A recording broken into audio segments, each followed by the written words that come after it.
My name's Lexi, and I'm going to be going over the respiratory system. The respiratory system contains of two parts: the upper respiratory tract, which is contains these functions and this anatomy up here, and then the lower respiratory tract, which contains like the lungs and everything down here. I'm going to start off by talking about the mouth and the nose. Those are openings that pull air from outside of your body into your respiratory system. So you have your nasal cavity, and then you have your oral cavity. You have your pharynx, which is also called your throat, and it's a tube that delivers air from your mouth and nose to your trachea. You have your larynx, which is also called your voice box, and that's a hollow tube in your neck, so right here. You have your trachea, which is also called your windpipe, and that is right here.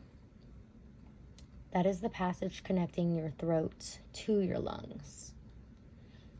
You have your epiglottis, which this little blue flap-like structure that I drew right here, that is the epiglottis, and that is just a tissue flap that closes when you swallow to keep foods and liquids getting to your airway.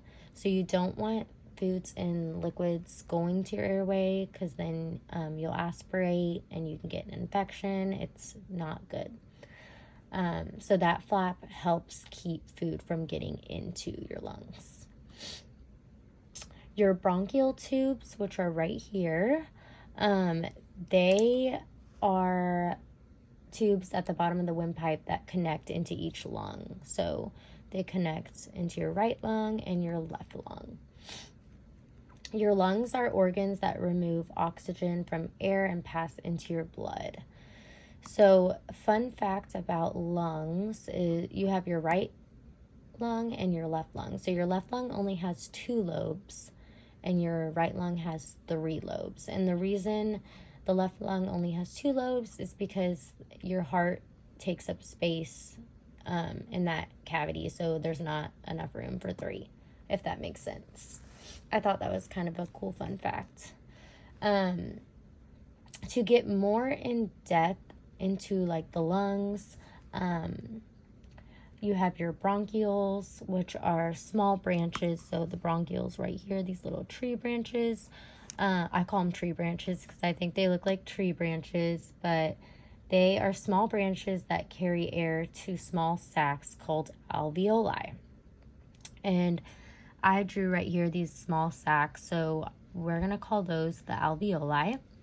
And those are little tiny air sacs that exchange oxygen and carbon dioxide into the bloodstream.